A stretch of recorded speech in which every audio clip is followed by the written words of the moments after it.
episode of the Brett Allan Show, a pop culture video and podcast where we talk about your favorite films, music, TV, comedy, more. And today we are talking about a brand new feature film starring Bruce Willis. This is like our third Bruce Willis project that we've covered. So maybe one day we'll get lucky and get him on the show. But we're talking to the director, Edward Drake, about Gasoline Alley. This is just a fast and furious film. Edward, thanks for hanging out with us today. I appreciate it. Thanks for having me, Brett. Appreciate it.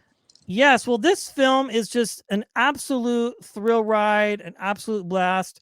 Let's talk about this. How did this idea come about? How did you get involved with it? And, what can people expect? It's a very cool little neo-noir thriller that was brought to life by a motley crew of maverick filmmakers. I'm very proud of it. The whole production team, producer Corey Large, and for the support of the one and only Devon Sauer. Tom Serico wrote an incredible script, and it was actually sent to the producer Corey, and he sent it to me to say, can you take a read of this, tell me what you think? And I said, this is absolutely fantastic. And then through I wasn't actually directing it back then, and then through a series of events that you couldn't actually make up, Stranger Than Fiction stuff, I ended up in the director's chair, and I'm so grateful for the support of the whole cast and the team. I'm very grateful. I mean, you have some huge names in this. You've got Luke Wilson, you've got Bruce Willis. I mean, the cast is just phenomenal. I mean, it's crazy. Kenny Wormald. I mean, good Lord. So did you get this done pre-COVID, mid-COVID, post-COVID? I mean, I guess we're still kind of in it, but what was your shooting schedule like for a project like this? Because it's just run and gun from the beginning. So this shot about 11 months ago. Okay. In Beryl, Georgia and Tifton. And we had 11 days to make this movie, and gotta love it. But everyone leaned in. Everyone knew the vision for the project.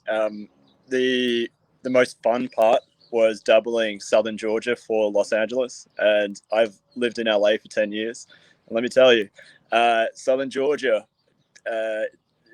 definitely does not look like the LA that I know.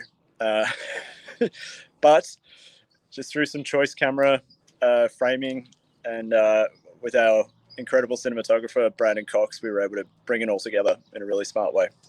Yeah, that's funny. I was watching a movie the other night on Netflix, not to sidetrack us here, called Shotcaller. A friend of mine was in it, and it filmed in Albuquerque, New Mexico and areas. And they were doubling for Los Angeles as well. And I've been to LA several times. But when you're on a budget or trying to get things done, or you're dealing with tax credits, whatever it is, as a producer and a filmmaker, you do what you have to do, and you make it look the best that you can, right? I mean, they filmed Dexter in Los Angeles, but it was supposed to take place, or supposed to be Florida. So, I mean, that's the movie magic, right? My friend, you can do whatever you want. That's it. And shout out to Shotcaller. That's a powerful little indie, and I wish more people would see it. Nicholas' performance is fantastic, and yeah, big fan of that movie. Yeah, it's one of my favorites. I have a few friends that are in that film that play, various roles, guards and things like that. But this is a lot of fun. 11 days. It seems like, I think another Bruce Willis project that we covered, American Siege, was another one that really filmed in a very short amount of time. When you have 18 days, yes, right? 8 days. 8. That's right. I remember, because we had a few of the cast on that. I'm very curious. When you have to do a film like that on such a large scale, but in a very short amount of time, is it just basically due to schedules? Is it budget? You don't have to reveal like the seed or details, but I'm just curious, like what is going through your mind as a director and a producer when you have such a short amount of time? It's typically actor availability. Okay. And like you said, we were spoiled for choice with a lot of our talent. Kenny was phenomenal, by the way. He absolutely steals the show. He was actually supposed to be a rather smaller role, And when I was talking to him about the character, I was like, no, no, no, we're gonna this is too good to pass up, because his natural chemistry with Devon Sawa is phenomenal, and I think they actually steal some of the best moments in the whole film when they get to interact and play off each other. But going back to your question, yeah, actor availability, insurance, like you said, shooting during COVID limits the amount of time that we can comfortably ask actors to be away from their families. Budget and not every story needs 100 days. Do I want to make Lawrence of Arabia? Absolutely. Netflix. I hear you are an ATM machine right now. No, I'm joking. But I would love to. The thing that I miss most about like these longer shoots is the camaraderie that you build, this little film family, and you find the tone. But on these faster 11-day movies, you have to make every shot count, and it's just a matter of having a clear vision, getting the trust of the actors and the production team, and going for it.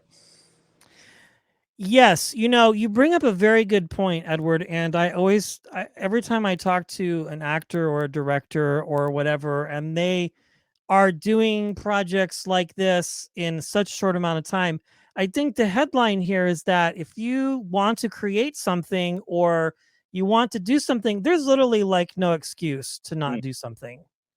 Yeah, look, art isn't made in a vacuum. An old friend of mine, a mentor of mine, Keith Schofield, told me that years and years ago, and it stayed with me. You have to be aware of the reality that we're making movies in, and we've also got like a modern pandemic on our hands as well, and so there has to be a lot of dialogue between the creatives and the production team to reconcile, okay, what's in the script and how can we make this a reality, and what's the safest way that we can make sure that every member of the cast and crew gets to go home to their family every night. And that's one of my priorities, to make sure that we have the best job in the world and it's not worth getting hurt for.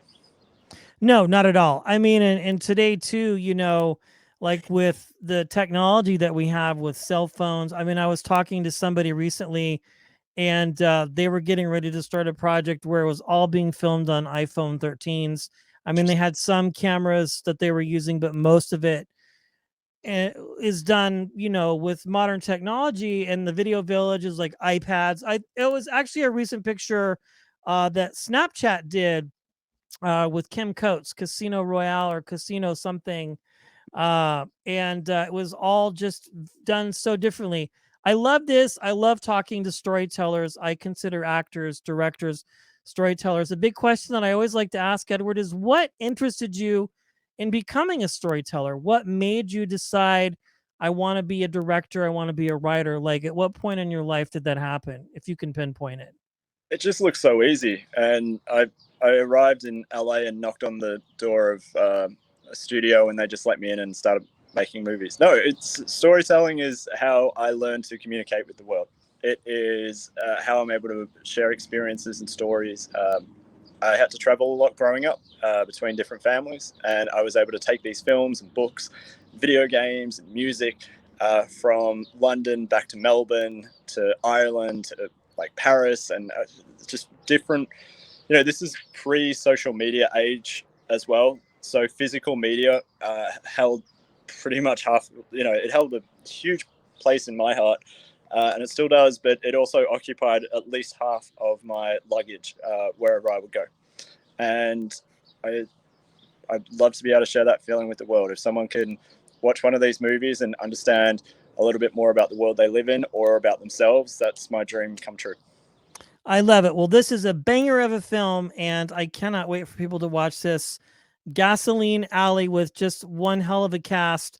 And I mean, watching this, you would never know that it was filmed in such a short amount of time. You just do epic work. All of the films that you've directed, and the ones that we've had the privilege to talk to cast on as well. We'll link all of those in the show notes, both in the video and the audio version. Edward Drake, thank you so much for your time, my friend. It's been an honor chatting with you. Thanks, Brett. Have a good one, dude. Be good.